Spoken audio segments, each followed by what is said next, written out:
Halo teman-teman, apa kabar hari ini? Dan semoga teman-teman hari ini sehat selalu ya.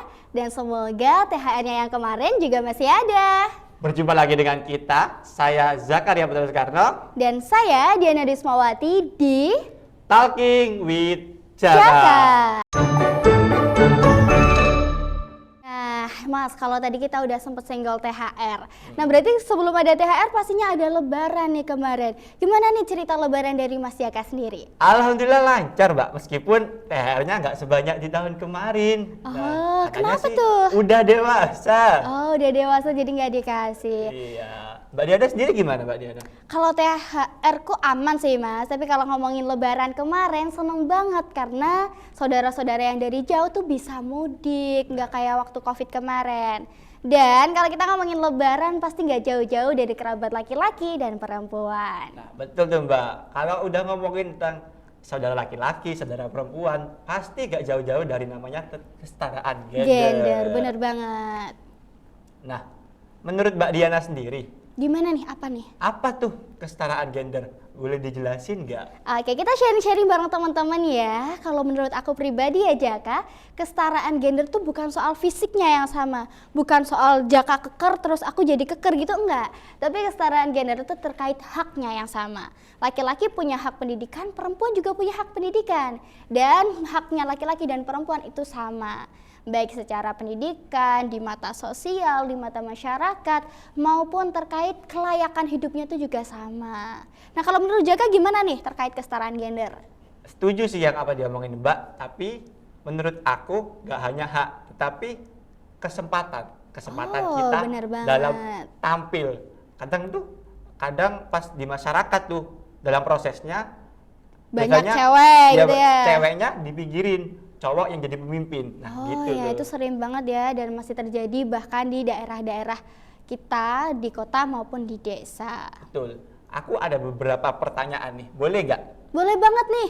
Nah, kalau ngomongin soal pertanyaan ini teman-teman juga boleh memberikan pendapatnya nanti di kolom komentar ya. Untuk pertanyaan pertama nih buat aku apa buat kamu? Buat kita dong. Oke, pertanyaan pertama apa tuh? Pertanyaan pertama, bagaimana kita dapat meningkatkan kesadaran akan pentingnya kesetaraan gender dalam berbagai aspek kehidupan sehari-hari? Aduh, kalau ngomongin bagaimana caranya biar bisa sadar ya terkait kesetaraan gender di lingkungan ya. Kalau menurut aku tentunya kita sebagai anak muda nih ya, Gen Z, kita tuh perlu untuk kritis. Kita tuh perlu tahu. Kalau misal Jaka kau punya problem gitu ya di A, terus aku juga punya problem di A, tapi kok penanganannya beda nih. Misal, kenapa kok kamu boleh sekolah S1, kenapa kok aku lulus SMA harus nikah, misal kayak gitu nih ya. Nah, itu perlu untuk kita gali lebih dalam, sebenarnya emang seperti itu atau aku tuh juga punya hak yang sama kayak kamu. Nah, selain itu kita sebagai anak muda nih harus turut aktif dalam kegiatan masyarakat.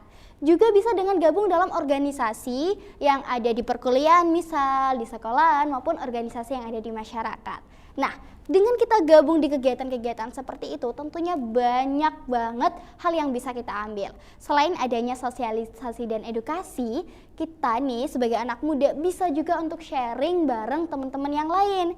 Biar teman-teman kita tuh juga tahu kayak gimana sih kesetaraan gender tuh harusnya, terus apa sih dan kenapa perlu untuk diperjuangin. Misal kayak kita nih, kayak kita buat podcast bareng temen-temen nih ya. Nah, ini kan juga bisa menjadi langkah awal nih gimana peran kita sebagai pemuda untuk memberikan edukasi kepada mereka yang belum tahu terkait kesetaraan gender. Kalau menurut kamu nih Jaka? Setuju banget yang diomongin Diana.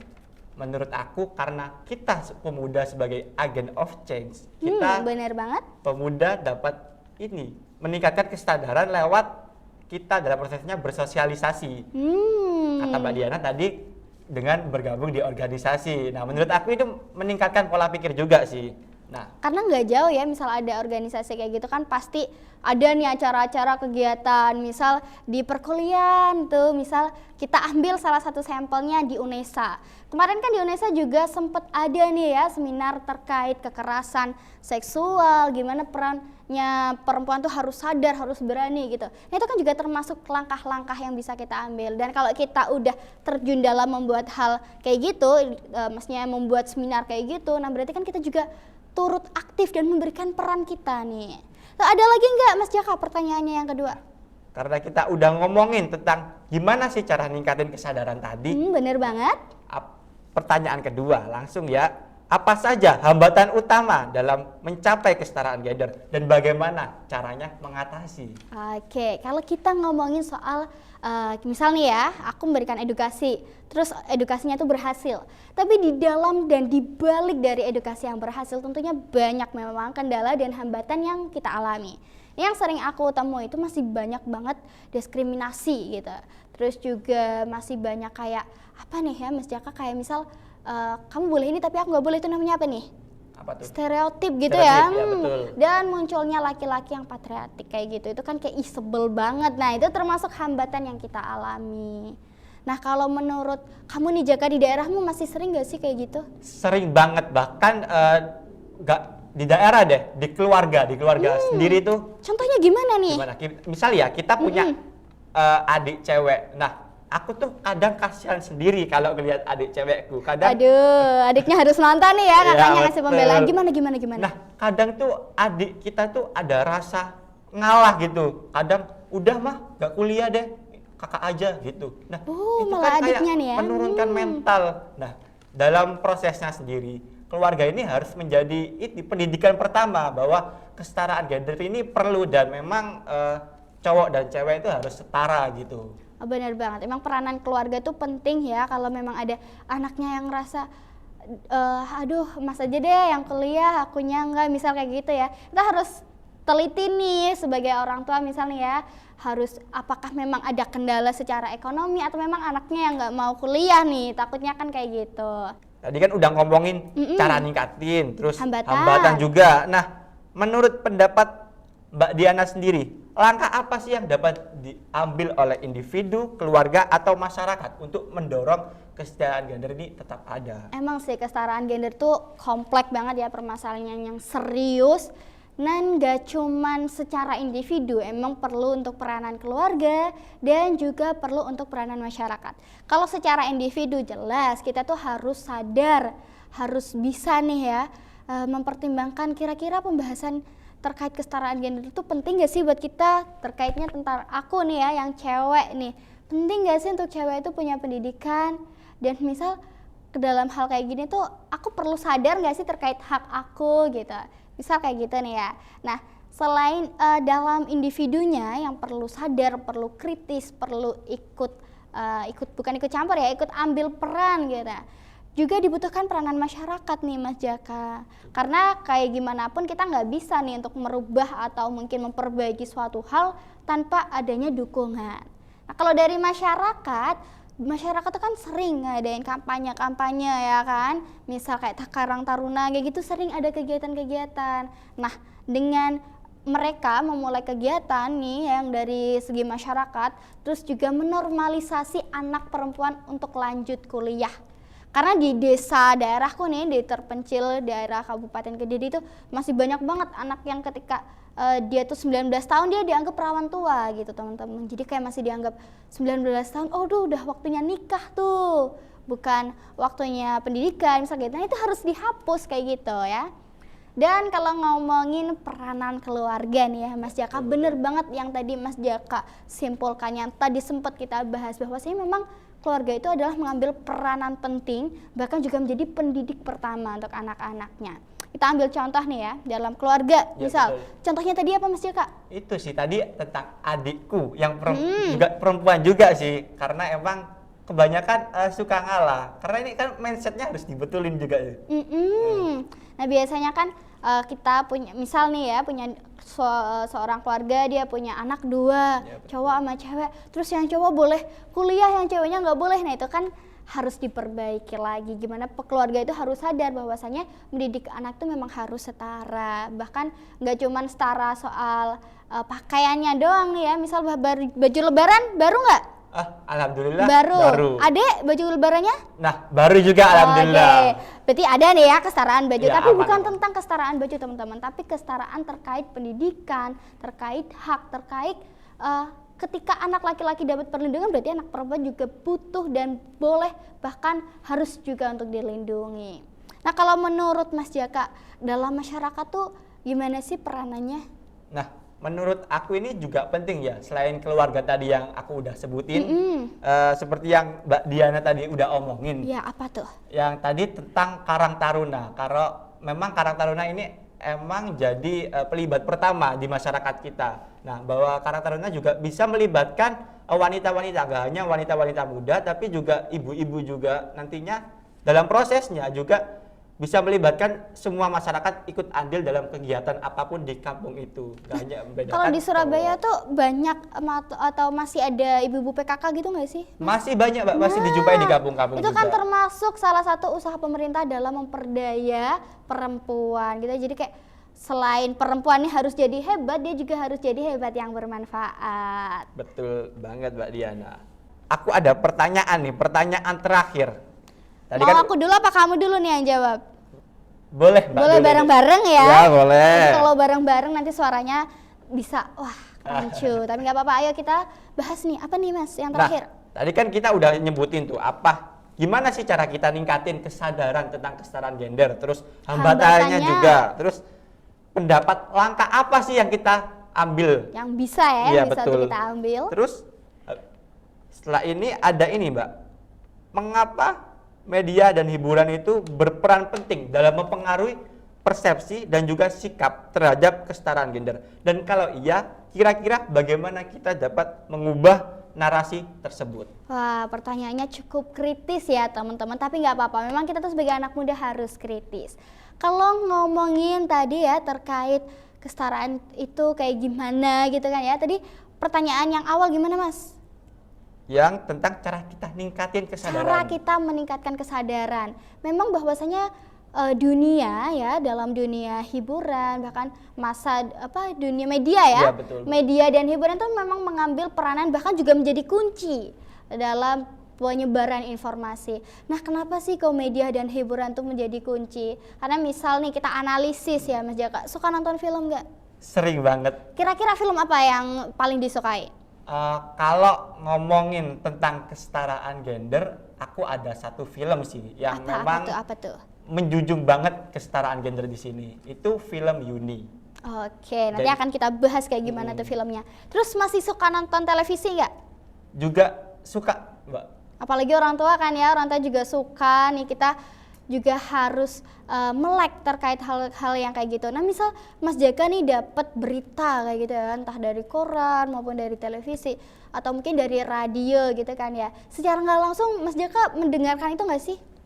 Secara nggak langsung saya juga mendengarkan sih, karena memang media dan hiburan itu ya berperan penting ya, karena memang menjadi pintu utama kita. Karena kalau emang udah nggak bener dari penggambarannya, otomatis mempengaruhi pola pikir kita di situ. Nah, berarti bisa kita simpulkan teman-teman bahwasanya memang hiburan atau mungkin media dan hiburan itu menjadi peran kunci, karena memang apa yang kita lihat, kita amati, kita dengar itu secara tidak langsung menjadi atau mungkin mengubah pola pikir kita.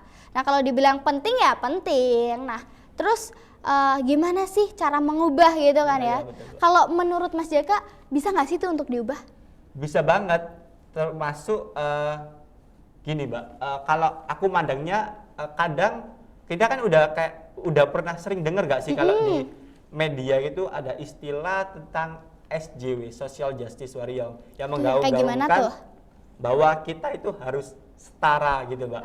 Nah, menurut aku itu secara nggak langsung mempengaruhi pola pikir orang-orang bahkan di media lingkup itu sendiri, Mbak. Benar banget. Nah, kalau menurut Mas Jaka nih ya teman-teman kan bisa diubah, tapi kalau menurut aku daripada kita mengubah ya, kalau mengubah kan sulit nih ya, kita bisa untuk memperbaiki. Dengan cara gimana? Memperbaikinya tentu kalau dalam mengubah maupun memperbaiki, kita nggak bisa nih sendirian. Mas Jaka mengubah pandangan terkait perempuan tuh harus berpendidikan gini-gini. Mas Jaka ngomong gitu ke laki-laki, kan nggak semuanya bisa tahu ya kan secara satu persatu. Mulut kita cuma satu nih ya Mas ya, nggak bisa. Nah, karena itu kita perlu adanya kolaborasi. Nah, kalau dalam mengubah dan memperbaiki, kita tentu perlu untuk kerjasama, perlu adanya kolaborasi, kerja nyata nih, bareng siapa? Nah, contohnya nih kita bisa merangkul dalam dunia pendidikan. Jadi kita bisa merangkul pimpinan-pimpinan dari pendidikan, kemudian juga secara masyarakat tadi ya, secara organisasi masyarakat juga bisa kita rangkul dalam selain pendidikan, dunia masyarakat, terus kemudian ada apa lagi nih ya Mas Jaka yang bisa kita ajak kerjasama? Oh, pimpinan korporat. Ya, Terus betul, ada Mbak. lagi apa ya? Pemerintah. Pemerintahan Pemerintah juga. boleh. Apa lagi ya? Dari keluarga tentunya ya. Teman-teman betul. juga bisa untuk kita ajak bareng. Nah, kalau udah ngomongin terkait pendidikan, contohnya dari dunia sosial. Kalau menurut Mas Jaka gimana? Kalau menurut aku sendiri ya, dunia sosial ini berarti dalam dunia penerapan di Masyarakat, masyarakat. Iya, ya. betul. Nah, kalau menurut aku dengan di masyarakat sendiri ini kesetaraan gender ini masih perlu digalakkan sih. Apalagi kan dalam prosesnya kadang ini di masyarakat sendiri ya. Kita contoh dalam transportasi umum.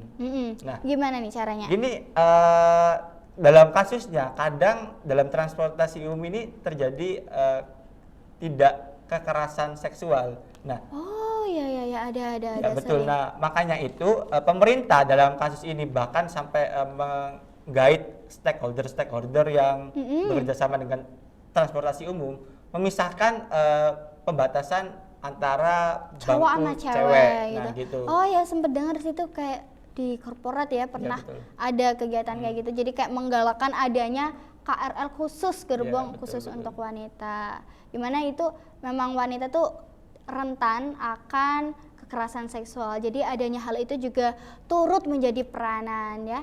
Nah, kalau emang masyarakat kayak gitu tadi terus kemudian secara korporat seperti itu, ada juga nih peranan masyarakat yang juga bisa untuk kita ambil lagi. Bahwasanya masyarakat itu kan perlu ya untuk menghapus diskriminasi terkait anak cewek lulus SMA harus nikah, misal kayak gitu, itu perlu banget untuk dihapus. Nah, melalui apa? Tentunya di sini masyarakat tuh bisa untuk mulai menormalisasi bahwasanya perempuan itu sekolah, misal kayak gitu.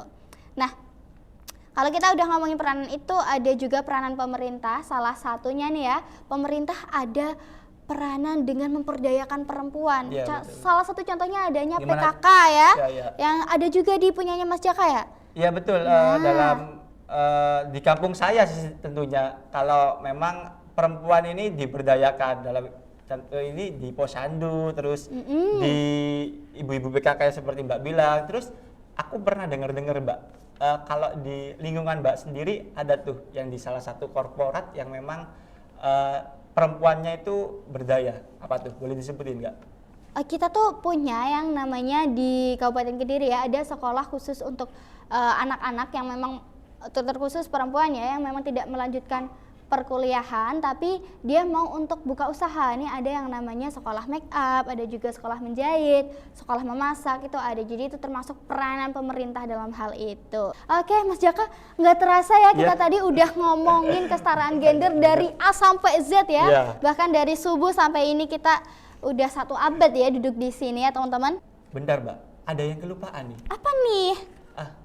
Ngomong-ngomong tentang kesetaraan gender, pasti nggak jauh dari namanya perempuan, apalagi perempuan-perempuan yang hebat yang telah berjuang di luar sana. Salah satunya ibu kita nih ya. Iya, Kita betul. bisa ambil contoh peranan Raden Ajeng Kartini. Iya, betul. Gimana?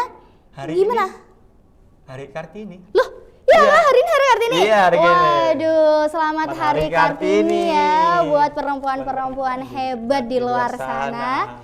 Semoga ini perempuan-perempuan tuh tetap tahu bahwasanya mereka tuh berharga ya, kalau disakitin jangan mau nih ya, karena udah diangkat emansipasinya sama Raden Ajeng Kartini nih ya.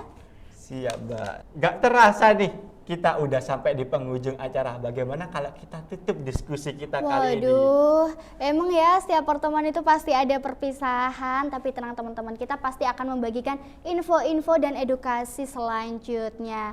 Bareng aku, Diana Dismawati, Aku Jakaria Putra Soekarno di Talking with Wijaka. Jaka. Bye-bye. Bye.